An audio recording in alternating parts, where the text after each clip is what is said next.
The skin is the largest organ in the body, with 5 layers in thick skin and 4 layers in thin skin. The 5 layers in the thick skin include stratum corneum, stratum lucidium, stratum granulosum, stratum spinosum, and stratum basale. The thin layers include all except the stratum basale.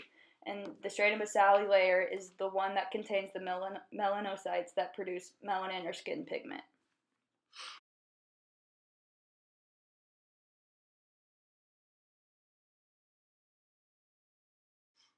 The brain consists of three parts: the cerebrum, cerebellum, and brainstem. The cerebrum is the center for integration and is made up of four lobes, which include the frontal, parietal, temporal, and occipital. The brain is also divided into left and right hemispheres. The brain is nourished by the cerebral spinal fluid, which brings us to a condition that can occur in the brain called hydrocephalus, which occurs when there is an excessive accumulation of CFS in the ventricles.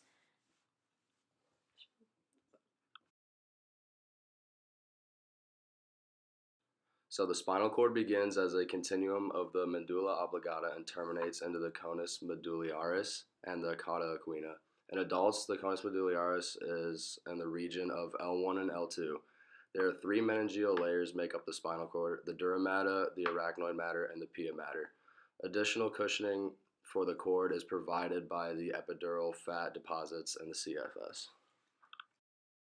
The cardiac cycle begins with blood entering either through the superior or inferior vena cava, into the right atrium, through the tricuspid valve, into the right ventricle, through the pulmonary semilunar valves, out the pulmonary arteries into the lungs, and back in through pulmonary veins, into the left atrium, through the bicuspid valve, into the left ventricle, and through the aortic semilunar valve, and out the aorta.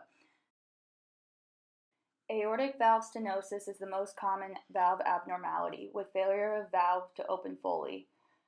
Calcification of leaflets narrow outflow of blood and causes an overflow in the left ventricle, causing ventricle hypertrophy. Treatment is aortic valve repair or replacement. The two kidneys are covered by a tough renal fascia, which encompasses the renal capsule. This can be compared to a saran wrap. The kidneys also contain a renal sinus, which includes the renal artery, the renal vein and nerve, and also the renal pelvis and the calyces. The hilum is the entrance to the renal sinus. The suprarenal gland sits on top of the kidney and contains the cortex and medulla. The cortex is the outer region of the gland, and the medulla is the inner region, which also contains the renal pyramids.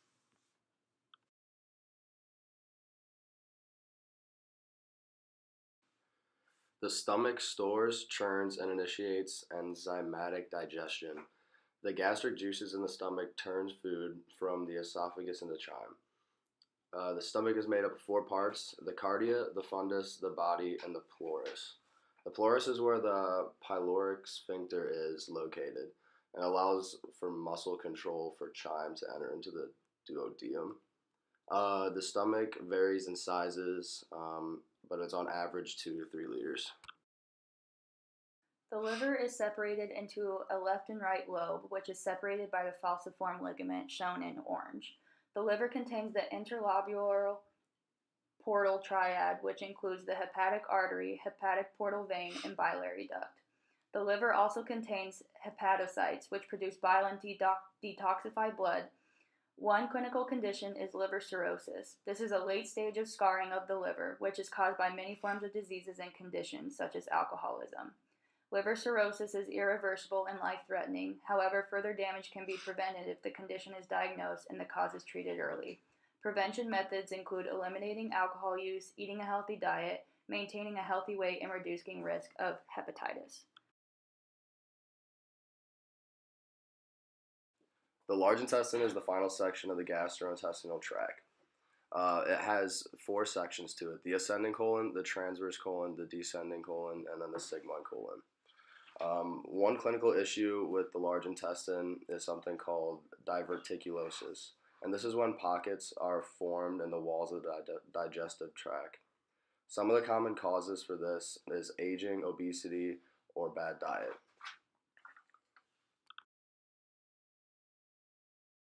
The ovary contains primordial follicles, primary follicles, secondary follicles, and Griffinian follicles.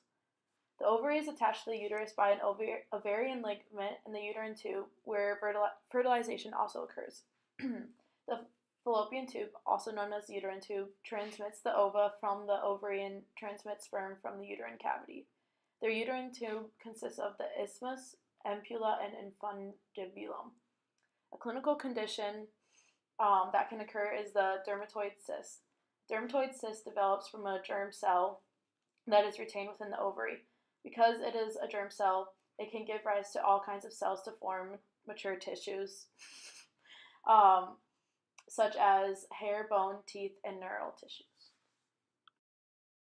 The prostate gland is located in front of the rectum and below the bladder. It is made up of an apex and base and is the second accessory organ and produces 25% of seminal fluid, which is fluid for semen that will transport sperm during a male orgasm. 2/3 is glandular and 1/3 is fibromuscular. Prostatic cancer occurs in the prostate, causing inflammation. Some types of prostate cancer grow slowly. In some other cases, monitoring is recommended. Other types are aggressive and require radiation, surgery, hormone therapy, chemotherapy, or other treatments. Hi guys, I'm going to talk to you today about why it's important to maintain a strong transverse abdominis muscle in runners. So research estimates that about 82% of runners will get injured at some point in their running career. Running injuries occur primarily for two reasons, either structural deficiency or training issues. So going on about the TVA, it is responsible for stabilizing your spinal column, and that will reduce lower back, hip, and groin injury. And so maintaining a strong transverse abdominis muscle will help these muscles prepare for movement and impact by stabilizing the muscles, and that will significantly reduce the risk of injury in runners. Next, I'm going to talk to you guys about why it's important to strengthen or to have strong erector spinae muscles in runners. So the erector spinae muscles include the spinalis, the longissimus, and the iliocostalis. And these are a group of muscles on the back that will help your body lean forward and back, which you're going to be doing a lot when you are running. So when you are doing a forward lean and you're running places, it places extra stress on the erector spinae muscles in the lower back, causing them to fatigue and thus causing bad form in your running stance. So strengthening the erector spinae muscles can help prevent this excessive leaning and fatigue and essentially bad form that'll cause injury at the waist, and especially toward the end of the race when you're feeling that fatigue. So it's important to have these strong muscles. So I'm going to talk to you now about why it is important to maintain a strong rectus femoris muscle, especially in runners. The rectus femoris muscle is essential in hip flexing. So an injury to the rectus femoris can be caused, like we said earlier, from overuse, which is common in sprinting related injuries, which is going to happen when you're running, especially competitively. And so inflammation or injury to this muscle can cause severe pain in the groin during physical exercise, making running and walking, for that matter, extremely painful and could lead to further complications and more severity. So it's very important to maintain proper form when using this rectus femoris muscle, proper stretching and proper strengthening, because without all three of these things, you're going to increase your risk for injury, making running and walking and all physical exercises extremely painful. Hi guys, so finally I'm going to talk to you why it's important to have and maintain a strong biceps brachii muscle. So the biceps brachii muscle is a two-headed muscle that attaches the radius of the forearm to the scapula, which is your shoulder blade. It's also going to allow for flexing of the elbow. It's also going to help turn your forearm so that's in the supination stance. And plus it's going to help bring your upper arm forward and upward as you're giving like an uppercut, which is what essentially you're doing in running, which is why it's important for runners to maintain a strong biceps brachii. No, running is not all about your lower body. You're going to have to maintain a strong core as well as your upper body. My coach always said your legs can only move as fast as your arms go. So an injury in an arm is going to cause issues in running and could even cause you to not be able to run anymore. So it's definitely important to maintain a strong biceps brachii, or else you're going to run into a lot of issues. Maybe some imbalance in your stance, which could lead to further issues and injuries when you're rotating and leaning.